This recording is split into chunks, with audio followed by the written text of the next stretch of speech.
nine, eight, seven, six, five, four, three, two, one, zero.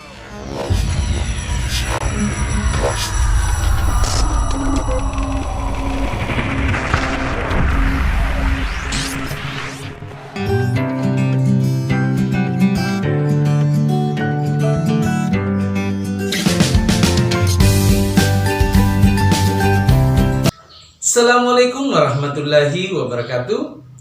Halo anak-anak yang cerdas, berjumpa kembali dengan Pak Ridwan tentunya di video pembelajaran tematik kelas 5. Nah anak-anak yang cerdas, pada video pembelajaran kali ini kita akan bersama-sama mempelajari tema pertama, organ gerak hewan dan manusia. Pada subtema pertama, organ gerak hewan, dan pada pembelajaran ketiga. Baik anak-anak yang cerdas, sebelum kita memulai pembelajaran pada hari ini, mari kita awali dulu dengan berdoa supaya pembelajaran kita hari ini dilancarkan oleh Allah Subhanahu wa taala dan kalian semua diberikan kemudahan dalam memahami pelajaran pada hari ini. Berdoa dimulai. Doa sebelum belajar.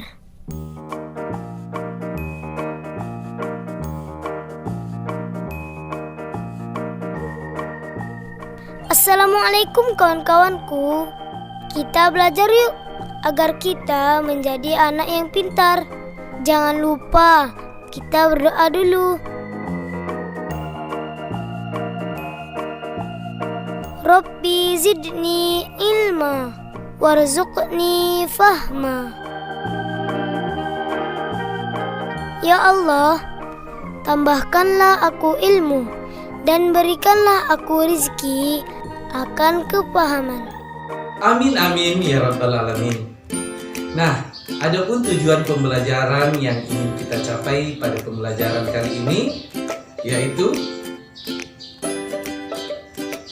nah anak-anak yang cerdas, selesai bermain, Pak Rudi mengajak Edo untuk menyimpulkan air seni kelinci. Nah, ada yang tahu apa itu air seni? Iya, jadi air seni itu adalah air kencing kelinci ya.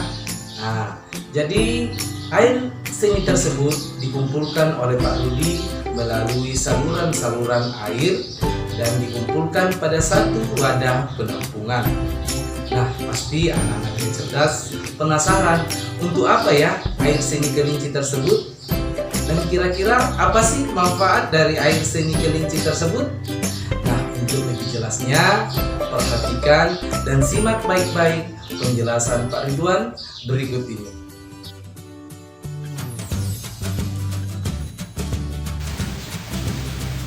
Ih, bau sekali Pak, kata Edo. Benar Edo, meskipun bau, tetapi air seni kelinci ini sangat baik digunakan sebagai bahan pupuk cair organik untuk tanaman.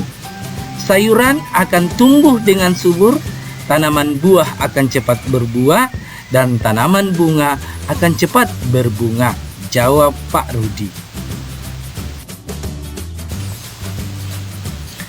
Tiba-tiba Pak Eko datang ke kandang kelinci. Pak Eko meminta air seni kelinci milik Pak Rudi untuk memupuk sayuran di belakang rumahnya. Dengan ikhlas, Pak Rudi pun memberikan sebagian air seni kelinci tersebut kepada Pak Eko. Pak, kenapa air seni kelinci itu diberikan kepada Pak Eko? Kan sayang Pak, tanya Edo penasaran. Iya, tidak apa-apa Edo. Kita harus saling membantu. Jika ada orang yang membutuhkan bantuan, kita harus secara ikhlas dan sukarela memberikan bantuan. Karena kita makhluk sosial, artinya tidak dapat hidup sendiri dan membutuhkan bantuan orang lain, jawab Pak Rudi. Dan ingat, saling membantu dan tolong menolong adalah bentuk dari pengamalan sila Pancasila juga loh, tambah Pak Rudi. Benar sekali Pak, jika tidak salah sila kemanusiaan yang adil dan beradab, kata Edo.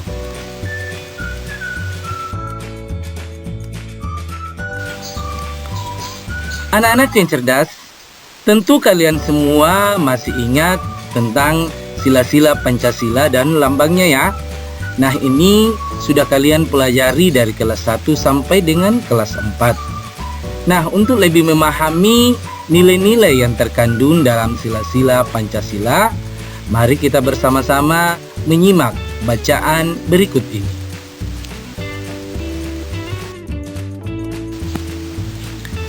Nilai-nilai yang terkandung dalam sila-sila Pancasila.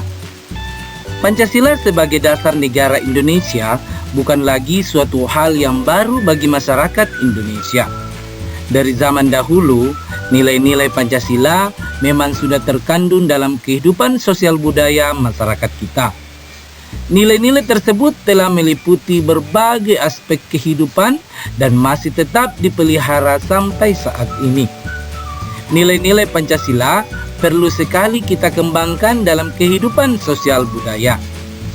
Hal ini dimaksudkan agar tercipta suasana yang tenang, sejahtera, damai, dan aman.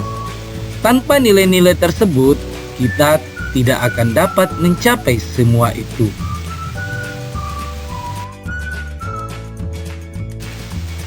Nah, anak-anak yang cerdas, sila yang pertama yaitu ketuhanan yang Maha Esa. Nah, sekarang kita akan mempelajari bersama nilai-nilai yang terkandung dalam sila pertama ya. Nah, beriman kepada Tuhan yang Maha Esa sesuai dengan agama dan keyakinan yang dianutnya. Nilai yang terkandung dalam sila ini juga mengharuskan kita untuk saling menghormati dan bekerja sama antar pemeluk agama yang berbeda-beda. Nah, kita tidak boleh memaksakan suatu agama dan kepercayaan kepada orang lain ya. Kita harus saling menghormati kebebasan dalam menjalankan ibadah. Selanjutnya, nilai yang terkandung dalam sila kedua yaitu kemanusiaan yang adil dan beradab. Setiap warga negara hendaklah mengakui persamaan derajat, persamaan kewajiban antar sesama manusia sebagai asas kebersamaan bangsa Indonesia dan persamaan hak.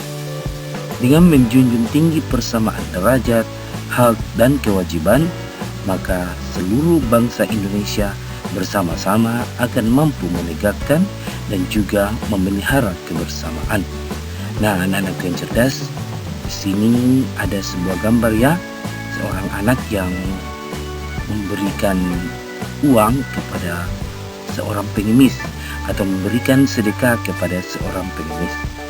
Penerapan nilai ini dalam kehidupan sehari-hari adalah dengan mengembangkan rasa saling mencintai sesama manusia, sikap pinggan rasa, menjunjung tinggi nilai-nilai kemanusiaan, gemar melakukan kegiatan kemanusiaan. Jadi misalnya menolong korban bencana alam dan berbagi rezeki dengan fakir miskin, serta berani menegakkan kebenaran dan keadilan.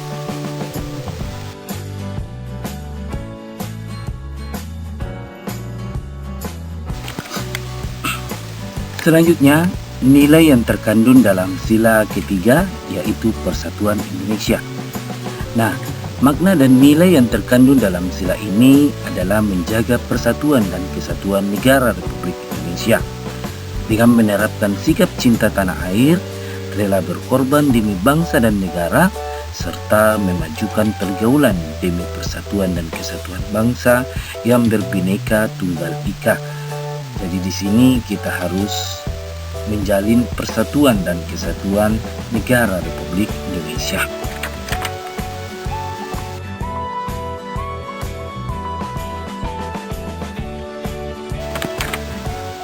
Selanjutnya, nilai yang terkandung dalam sila keempat yaitu kerakyatan yang dipimpin oleh hikmat kebijaksanaan dalam permusyawaratan perwakilan.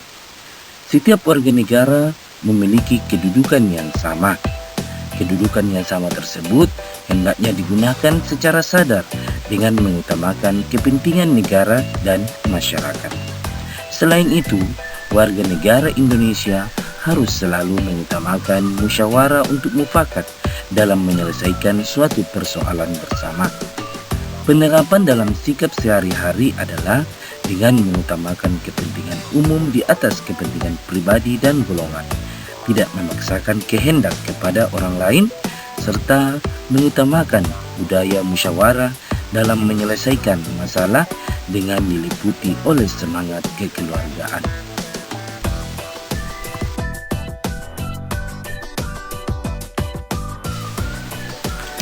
Selanjutnya, nilai yang terkandung dalam sila kelima yaitu keadilan sosial bagi seluruh rakyat Indonesia.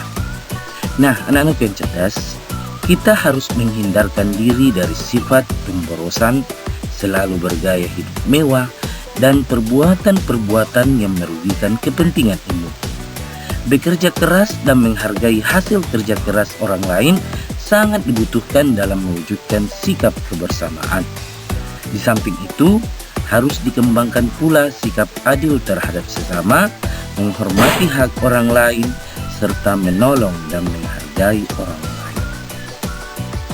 Anak-anak yang cerdas, setelah kalian mendengarkan penjelasan mengenai nilai-nilai yang terkandung dalam sila-sila Pancasila, nah selanjutnya mari kita menjawab beberapa pertanyaan berikut ya. Jadi di sini ada beberapa sikap atau perilaku yang sesuai dengan nilai-nilai yang terkandung dalam sila-sila Pancasila.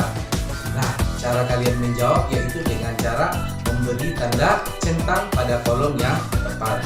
Nah, di sini ada 5 perilaku atau sikap.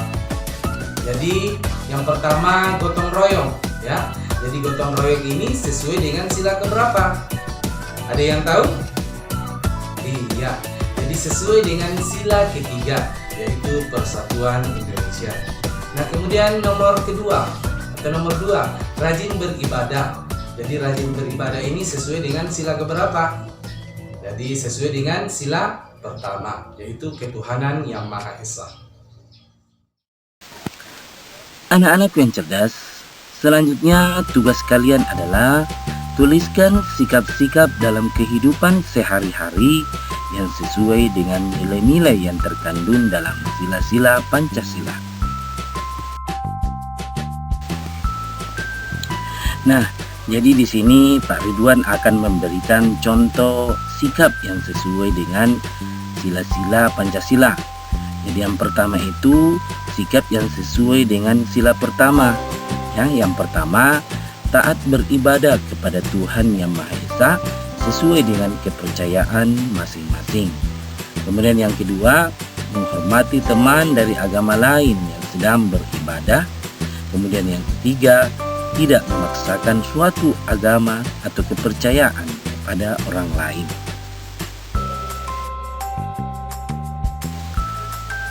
Selanjutnya, sikap yang sesuai dengan sila kedua, yaitu kemanusiaan yang adil dan beradab. Yang pertama itu, berteman dengan siapa saja tanpa membeda-bedakan. Yang kedua, berani membela kebenaran dan keadilan. Dan yang ketiga, mengakui persamaan derajat, hak, dan kewajiban antar sesama manusia. Nah, anak-anak yang cerdas, selanjutnya sikap yang sesuai dengan sila ketiga. Yang pertama, mempelajari kesenian dari daerah lain. Yang kedua, ikut dalam kegiatan lingkungan seperti kerja bakti dan siskamling.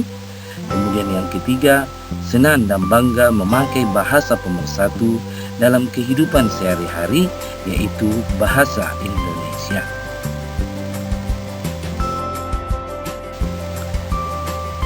Selanjutnya, sikap yang sesuai dengan sila yang keempat ya, kerakyatan yang dipimpin oleh hikmat kebijaksanaan dalam permusyawaratan perwakilan. Nah, sikap apa saja yang sesuai dengan sila keempat? Di sini Pak Ridwan sudah menuliskan 3 sikap ya. Yang pertama, bermusyawarah untuk menentukan tempat rekreasi. Yang kedua, tidak memaksakan pendapat pribadi kepada orang lain. Kemudian yang ketiga, mengutamakan kepentingan umum di atas kepentingan pribadi dan golongan. Nah, selanjutnya, sikap yang sesuai dengan sila kelima, keadilan sosial bagi seluruh rakyat Indonesia. Nah, sikap yang pertama, berlaku adil terhadap sesama. Yang kedua, melaksanakan kewajiban dan menghargai hak orang lain. Kemudian yang ketiga, menolong dan menghargai orang lain. Dan yang keempat, menghukum kepada para pelanggar hukum meskipun pejabat.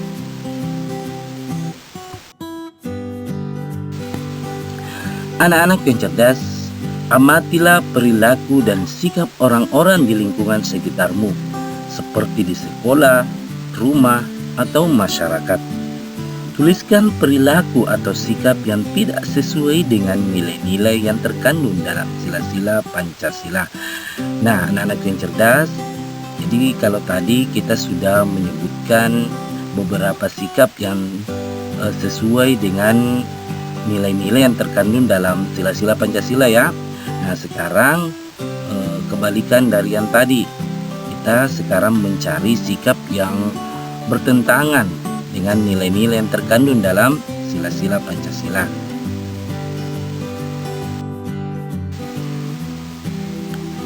Yang pertama, jadi sikap yang pertama yaitu memaksakan agama kepada orang lain.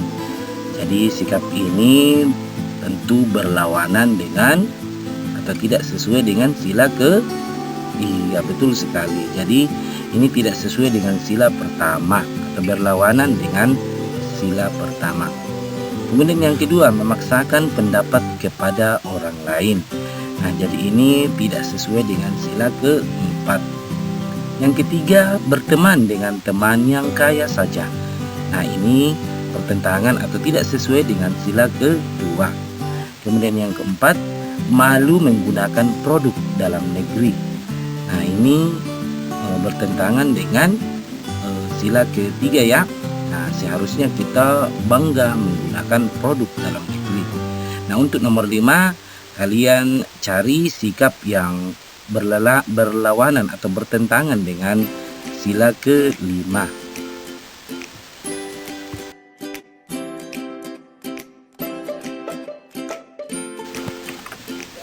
Anak-anak yang cerdas, sekarang kalian perhatikan peta Indonesia yang terdapat di kelas kalian atau yang ada di buku kalian ya. Nah, jika tidak memiliki buku, kalian bisa cari atau download di Google ya, peta Indonesia. Nah, peta kondisi geografis negara Indonesia. Nah, anak-anak yang cerdas, negara Indonesia itu diapit oleh 2 samudra ya. Jadi samudra itu adalah lautan yang sangat luas. Nah, samudra apa saja itu?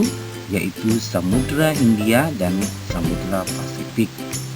Selain itu, Indonesia juga diapit oleh 2 benua, yaitu benua Asia dan Australia. Nah, benua Asia itu terdiri dari beberapa negara, termasuk kita negara Indonesia. Nah, selain negara Indonesia, ada negara Malaysia, Filipina, Vietnam, Brunei Darussalam, Thailand, dan lain-lain.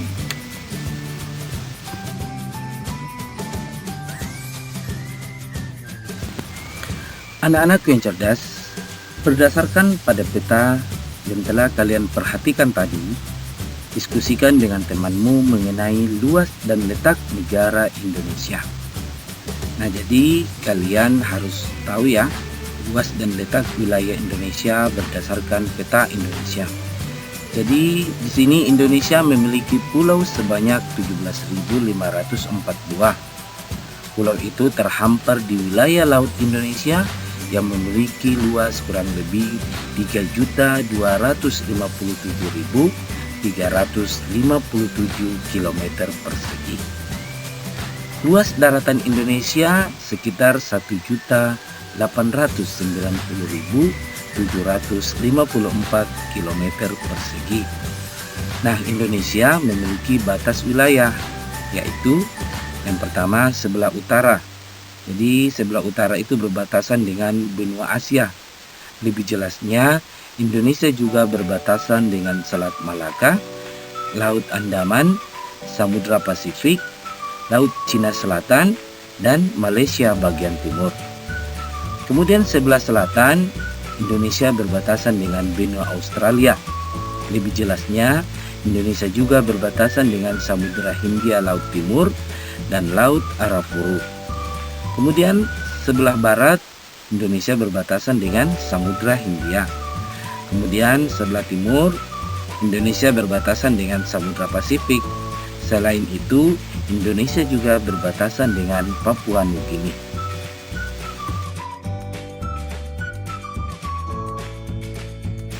Anak-anak yang cerdas, setelah mengetahui luas dan letak wilayah negara Indonesia, sekarang giliranmu untuk mengetahui luas dan letak wilayah tempat tinggalmu. Gambarkan ke dalam sebuah peta sederhana ya. Nah, untuk mendapatkan data dan informasi yang akurat, kamu bisa melakukan pengamatan langsung dan bertanya kepada para pengurus RT, RW, atau tokoh masyarakat di wilayah tempat tinggalmu. Nah, adapun yang harus kamu tampilkan pada peta adalah sebagai berikut. Yang pertama, pertegas posisi rumahmu. Yang kedua, batas-batas RT. Yang ketiga, rumah. Yang keempat, jalan. Yang kelima, ladang, kebun, sawah, bukit atau hutan. Dan yang keenam, sungai atau aliran air. Nah, anak-anak yang cerdas, agar kalian lebih memahami peta wilayah tempat tinggal kalian bisa perhatikan contoh peta yang telah Pak Ridwan buat berikut ini ya. Jadi kurang lebih petanya seperti ini. Jadi ada perbukitan, persawahan, ada batas RT. Nah, di sini ada rumahku, ada puskesmas, sekolah, ada sungai, balai desa, ada hutan, ada ladang ya. Nah, sesuai dengan kalian buat sesuai dengan kondisi tempat tinggal kalian. Jadi ini jelas kalian dengan teman kalian ini berbeda ya, karena berbeda tempat tinggal. Anak-anak yang cerdas, demikianlah pembelajaran kita pada hari ini. Mudah-mudahan apa yang telah Pak Ridwan jelaskan tadi bisa kalian pahami, dan mudah-mudahan video pembelajaran ini bisa memberikan tambahan ilmu untuk kalian semua. Jika ada tutur kata yang kurang berkenan, Pak Ridwan mohon maaf. Pak Ridwan tutup. Wassalamualaikum warahmatullahi wabarakatuh.